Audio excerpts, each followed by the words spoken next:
Hey everyone, this is Corine La Font, your favorite radio host, your only radio host, and the favorite girl, of course, broadcasting to you from the lovely island of Trinidad and Tobago in the Caribbean on Between the Lines. And you know how we do it here on Between the Lines, always with gratitude, always with thankfulness. We are above ground people. Not many people could say the same. And we're heading into the Christmas season, the most beautiful time of the year to me. Yeah, and I have with me Ashley Jordan, looking beautiful as ever. I think I see her Christmas tree in the background, looking real pretty.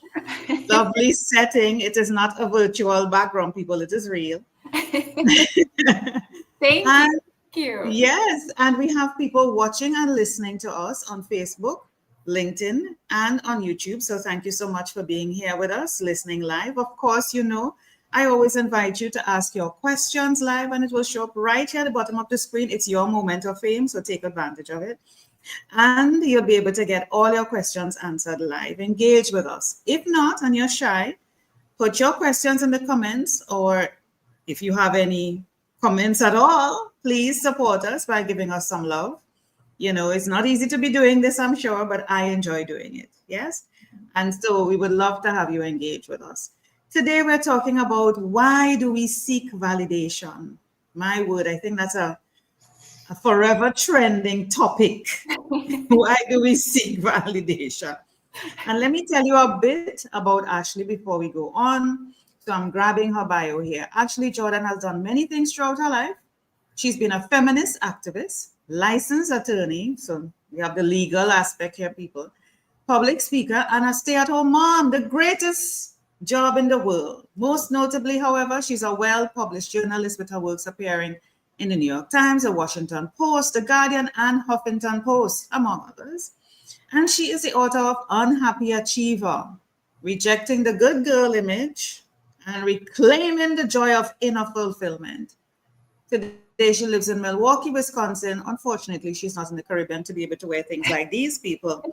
We live there with her 3 children. Welcome, Ashley, to Between the Lines. Thank you. Thank you. I'm delighted to be here and have this conversation with you today. So thank you for having me. Of course, I see you all cloaked up in a nice little cowl neck sweater kind of a thing going on, and I'm here in my spaghetti strap. Very different climate. What a contrast. Very different climate. Very. Sure. You're invited. I'm coming. You're invited. You're invited anytime. Listen, Ashley. Why Why do we constantly seek validation? Why can't people be happy with who they are, where they are, what they're doing? Why do we need other people to tell us, yeah, we are all that, and a bag of chips, and I like to add plus the factory? Why do we need other people to make us feel good, or the reverse? Because if they are making us feel good, they also have the permission to make us feel bad. Mm-hmm. That is a very important point, and I'm glad that you mentioned that. And to answer your question, for me, I realized that the title "Unhappy Achiever," that unhappy achiever was a lens through which I could view basically my entire life, beginning in early childhood. That as a young child, I internalized a lack of love as some sort of inadequacy within me. And the answer to that was to be very, very good.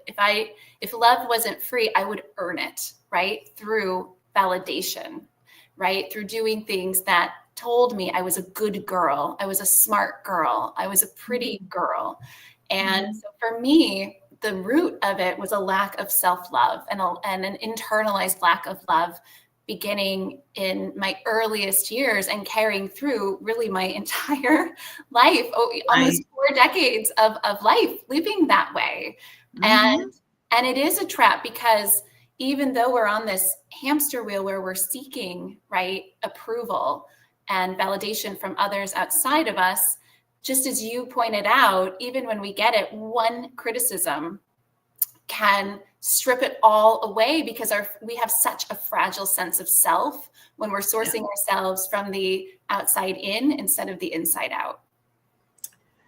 Do you still find yourself, because you mentioned 4 decades you've been going through that, but I could tell you, I'm just a little bit of a decade beyond you, even though I look like 25. But, it doesn't leave you, Ashley. It never leaves you. What I say to people is that you are better able to recognize and manage it, because you know what it looks like, you know what it feels like, you know the shape of it, you know the color of it.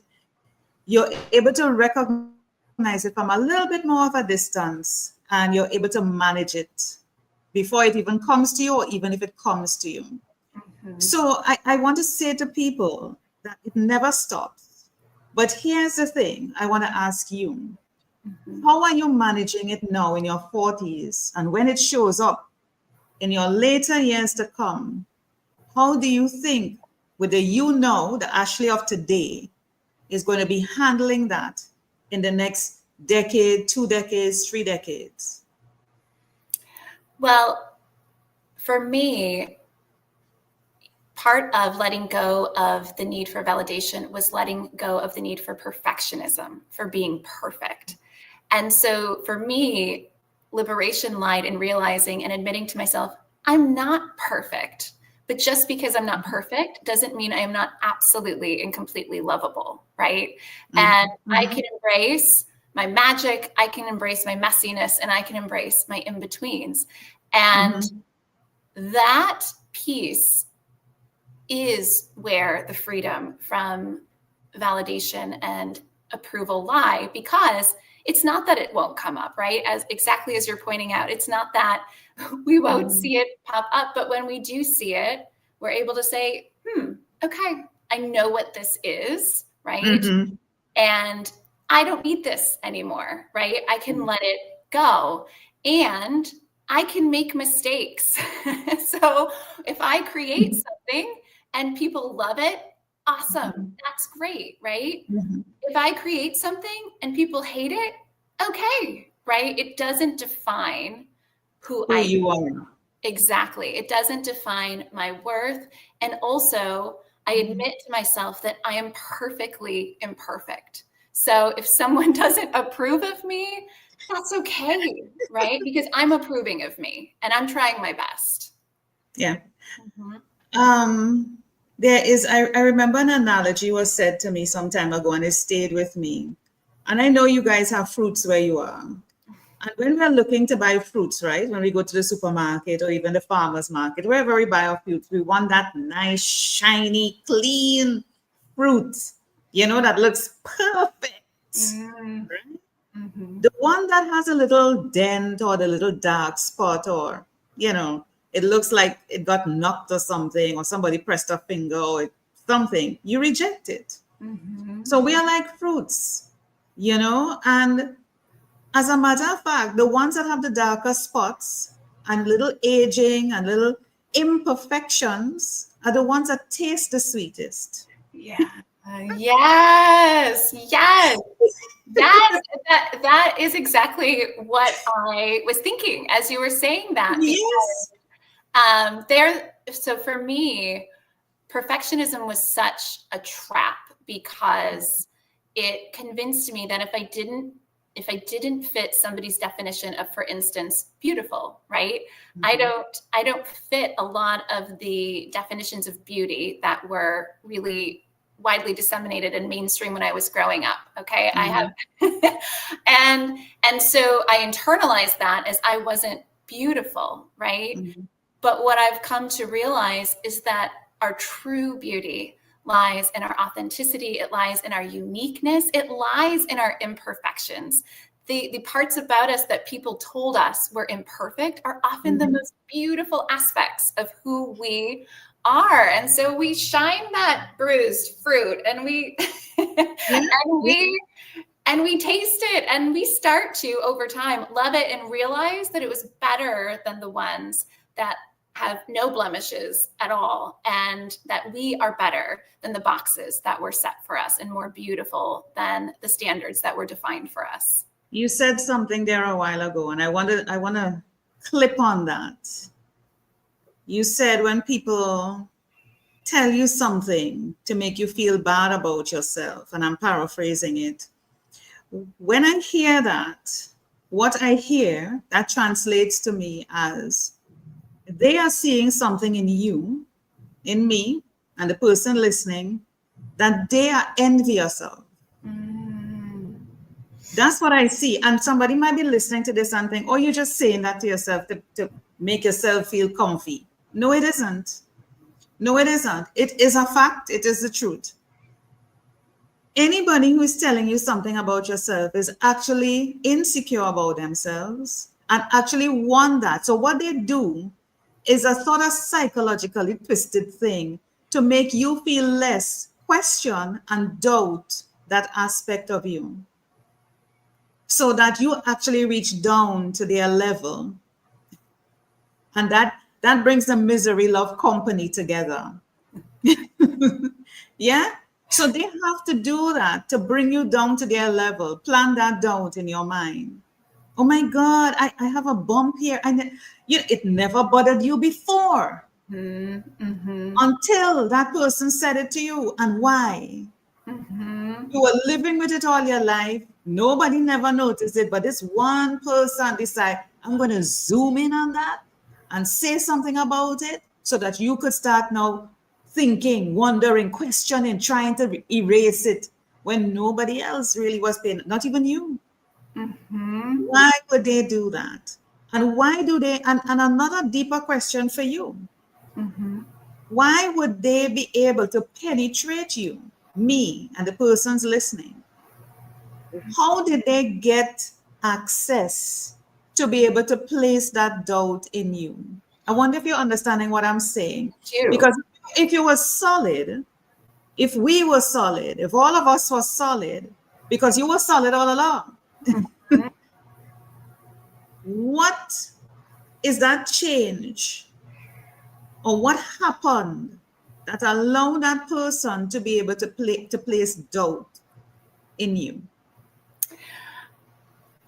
Well, the best way I can answer this is that the only way other people can penetrate us with words, with actions, is when we give our power over to them, right? And for me, I've realized that when I am in my own alignment, right? When I am truly comfortable with who I am, when I am loving myself fully and freely, nobody has any power outside of me. It does not mean that I won't consider healthy, constructive feedback. Absolutely, right? That's part of accepting that I am an ever-evolving woman. I'm always learning and growing. And when I know better, I do better. But just because somebody says something doesn't make it true. Just because something I do upset someone doesn't mean that I'm wrong, right? Their experience, their feelings are theirs, right? And mine are mine. And it doesn't mean that I don't consider other people's feelings and perspectives, but I do not automatically internalize someone's feedback, feelings, or perspectives as a symptom of my own being fundamentally flawed, right? That's just not true, right? So I've realized that when we are truly in our own alignment, nothing anyone does outside of us can touch us. It just can't, right? And that's freedom. That is freedom. For real, for real. And one of the things I remember, and I keep in my mind all the time, the only person I need to please, because there are a lot of people pleasers out there, is God. And he made me. And he doesn't make ugly, baby. He makes perfection. So he doesn't miss. You understand? He doesn't miss. Even if you're missing a hand, a foot, an ear, a tooth, listen, you are perfection in his eyes. He doesn't come to you and say, Ashley, Corine, you need to fix that scar over there. He never does that. He never does that. He would never say that you're dumb. He would never try to manipulate your own insecurities or what you may feel, a way about and decide, I'm going to make that bigger in her head. He never does that. The only people who do that, and you may be hearing some noise in my background. If you're hearing it, I apologize. Somebody's passing with a truck. I'm in the Caribbean, forgive me. It's always music, okay? So, people are going to play on that. People are going to play on these type of things. Oh my God, it's getting loud. I think the party is next door. Actually, we need to. I'm coming. Let's go. What should we bring? The party is next door. I can't believe it. Are you hearing it? I am. I love it. This is a party. Let's do it. I need to lock off this live stream and just go next door. But people play on what they sense, or if they only pick up a hint of insecurity coming from you, they're going to further dig that hole. Further dig that hole. And I'm like, who really are you? Why are you so important? Or think you are important, that I lose sleep over what you think. I'm not losing sleep. I'm not lacking food. I'm not losing a limb because of what you think. Why do you think you're so important that you have this self-acclaimed and self-assumed authority and power that when you say something, it matters to me? It don't. It don't. And to me, Ashley, I don't know about you, it doesn't matter who it comes from. It could be my spouse, it could be my children, it could be my mother, it could be my best friend, I don't care. It doesn't matter to me. And you see, when we show attitude like that, we don't care, basically. I don't give a, what? I don't have any to give, okay? Right? Because those things are very expensive, they're very expensive. So I really don't have any. Okay? Right? And even if I'm giving, I ain't giving it to you. So, I really want to know from you, where do you think this generated from? You mentioned your childhood, and I agree with you, because we are born to parents. We are depending on these human beings to guide us, to prepare us for the world. And this is what they do. I mean, I'm not necessarily blaming parents. I'm a parent, you're a parent. But we are placed in their hands. What is happening here?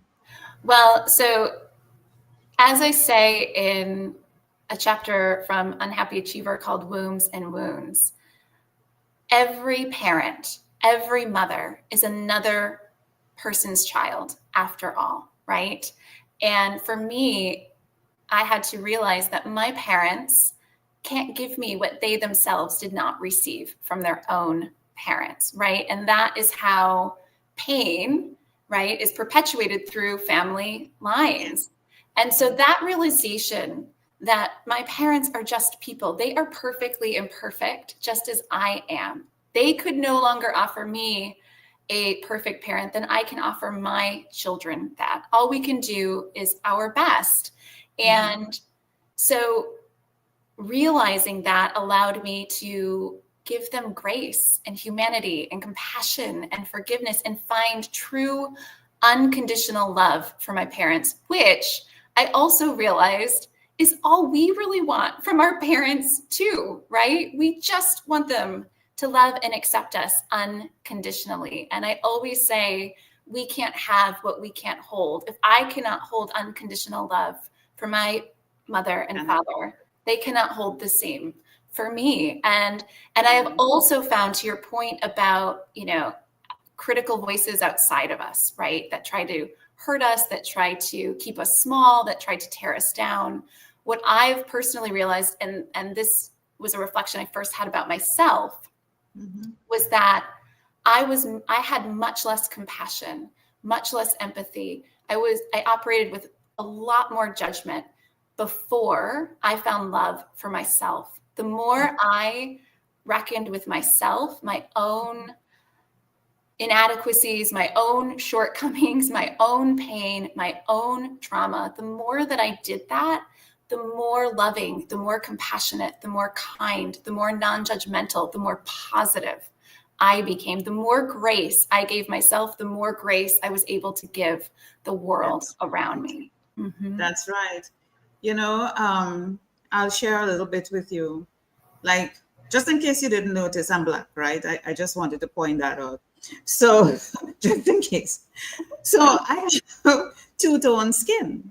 And in having children, I realize I'm turning into a zebra, clearly, because there are parts of me that, as a result of having children, I have like another side that is two-tone, like behind my legs and things like that. Of course, I don't see it because when you're walking, you're not looking behind.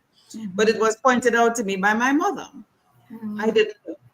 And I'm like, you become self-conscious of it because you're thinking, especially you're in the media like I am, and people are thinking there must be perfection. You watch people on YouTube, you watch people, and this is another thing that adds to the seeking for validation, because you watch what is out there and you're thinking this is what it should be, and you're trying to work yourself towards that, when they themselves, I could tell you, on YouTube and everywhere else, have their own issues, but they're not telling you. So don't be fooled, people. They have their own issues, okay? And I said to myself, Corine, you have to deal with this, because I'm not going to bleach my beautiful Black skin. I'm not going to put anything on it to destroy my skin and my cells. No, this is God-given. And I just said, hey, you're just different layers of chocolate, baby. Yeah. You're just... Yes. Okay, who doesn't love chocolate? I have just different layers of chocolate. So it's packed on. It's packed on. Yes. Somebody will say, you're just saying that to make yourself feel good. I don't care. If that's what I need to say to myself, because I need to point to myself. I need to speak positively to myself. And I know people out there, if you didn't hear the story about the plants, if you talk to one plant negatively and you talk to the other plant, all the same conditions, positively, you're going to see the plant that you talk to positively grow. So why shouldn't I pour into myself as a plant, as a fruit, and allow myself to grow? I don't need somebody to come and say, Corine, I love you. I look at myself in the mirror and say, hey, baby, you're cute. You're sexy. Sometimes I'm passing the mirror and I'm like, wait a minute. Yes. Right? Yes. I do a little dance. I pick up my little Latin music and I start moving. No, people, that's right, girl, that's right. So I'm like, I don't need, it's nice to get it, but if I don't get it, I am not going to keel over and die. Mm-hmm. You know? And we need to stop seeking this validation in different ways, because people might be thinking our conversation is just about affirmations, words. It's love is coming in different ways. Some people will seek it in sex, Ashley, because they think that's love, and they will be promiscuous in their behavior. Some people are going to be spending money crazily. They're just buying things and they don't know why they don't need it, but they buy. Some people will be jumping from job to job because they're not satisfied here, they this, they that. Nothing fits that perfect role, that perfect whatever for them.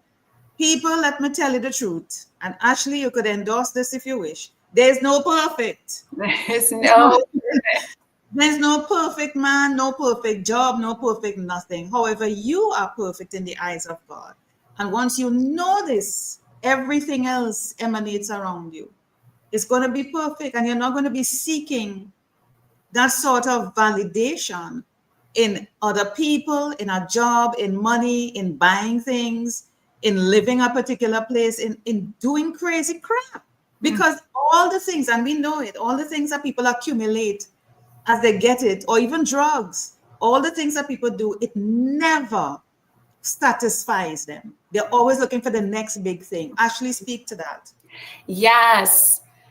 Well, first of all, no matter how much approval we receive, and this is a key point of the book, no matter how much approval, no matter how much of validation, no matter how much perfection, no matter how much money, how much accomplishments, it will never fulfill us if we are not whole and complete and full of love within, right? Nothing from the outside in will source us if we are not sourcing ourselves from the inside out first. And that is the truth, right? It just becomes a perpetual fixation, right? A hunger that is never, ever satiated. And the other thing I wanted to point out based on what you said, Corine, is that we need to ask ourselves, why do I seek from other people that which I can give myself? What can I get from other people that I cannot give myself? Whether it is a parent, whether it is a romantic partner, whether it is a friend, there is nothing that you can get from other people that you cannot give to yourself. So stop looking for someone to tell you you're beautiful and validate that for you. Start telling it to yourself. Stop looking for a romantic partner to take you out to dinner or to buy you flowers. Go out to dinner, buy yourself flowers, right? And stop looking for a parent to give you unconditional love, and start giving unconditional love and compassion to yourself. There is nothing that anyone outside of us can give us that we truly cannot give ourselves. And the key is that once we start to parent ourselves, once we start to be our own beloved, right, then we are cooking with gas, right? We are. Turn that heat up. Turn that heat up. We realize that we are able to tap into an inner well that never runs dry, right? So we don't have to go through life thirsty anymore, right? We are always satisfied. We are always sourced from within. And that is self-love at the end of the day. And I also want to point out that when it comes to loving ourselves, it isn't just loving the parts of us that people praise, right? It isn't just loving ourselves on our best days. Real embodied self-love is loving and embracing the things about us that other people told us were ugly, that other people told us were bad, right? And also loving us on our worst, most messy, least magical days. That is self-love. Loving ourselves when we just, when we are just getting out of bed, loving ourselves when we make a mistake. That is self-love. It's easy to love ourselves on our best days. True self-love happens on our worst days and when we're at our worst. Girl, I'm the cutest when I'm now crawling out of bed. What do you mean? I mean, in those pajamas, hello. I work remotely, so hey, I'm always in the pajamas. Me too. Right? So I'm always cute. I don't care what anyone Yes, yes, absolutely. Okay, I'm always cute. Absolutely. But I like what you said. Be your own beloved. The tips that you shared are really, I mean, they're like hitting the nail on the head.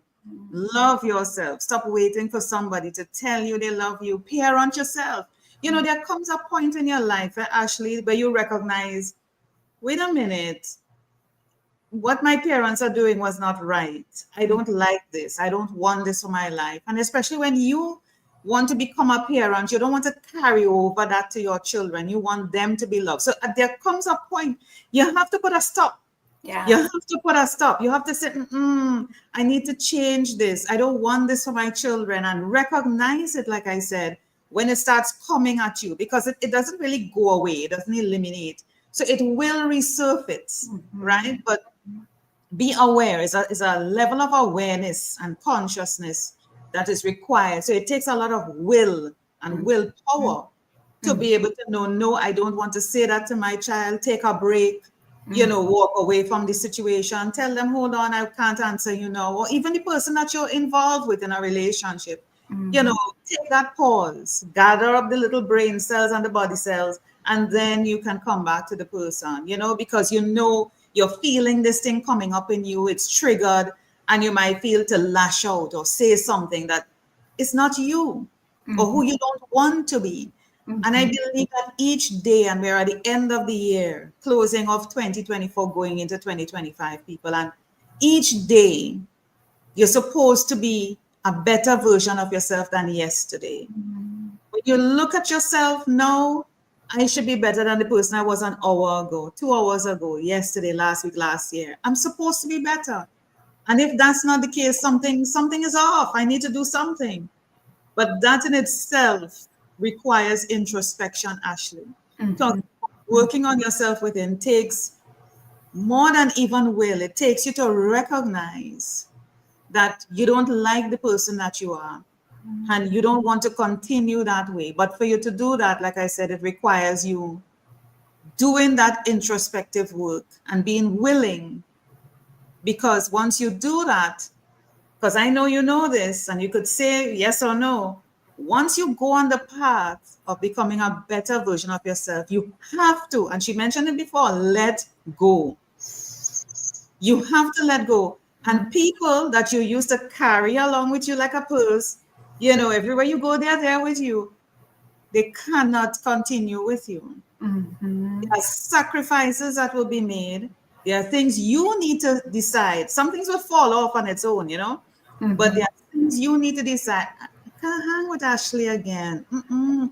Corine, I have to, and you wouldn't even have to do anything. The universe, because of the path that you're on. Yes.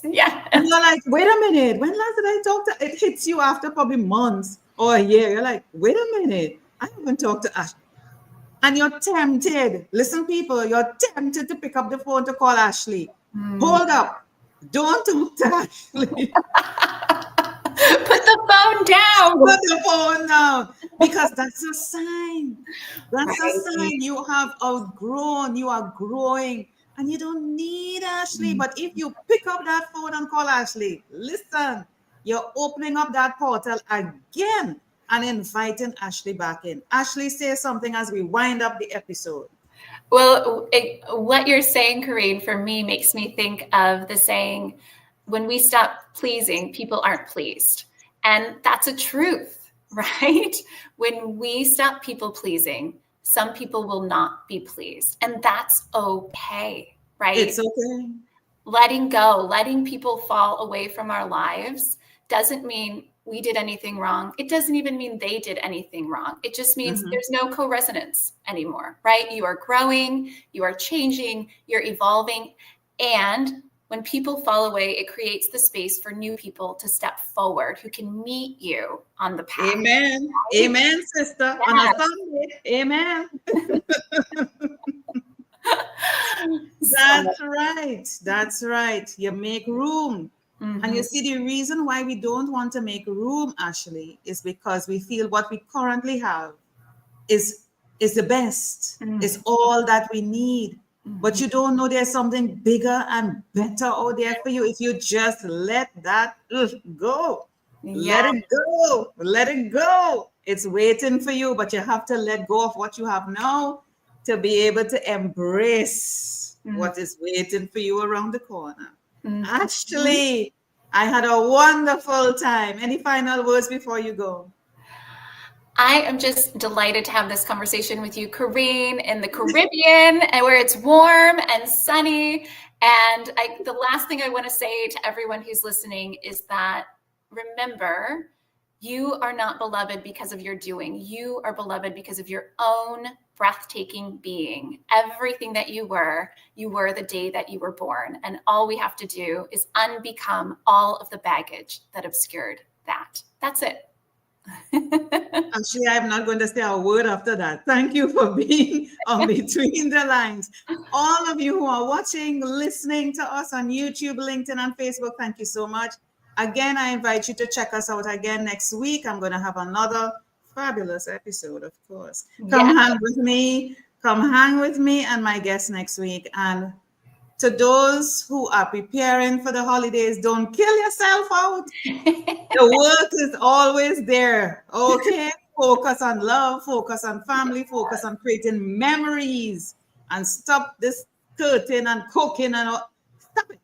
And just enjoy who you have around you. Ashley, thank you. Thank you, Corine. You are a delight. This was so much fun. Thank you. Happy holidays. Blessings to you, love.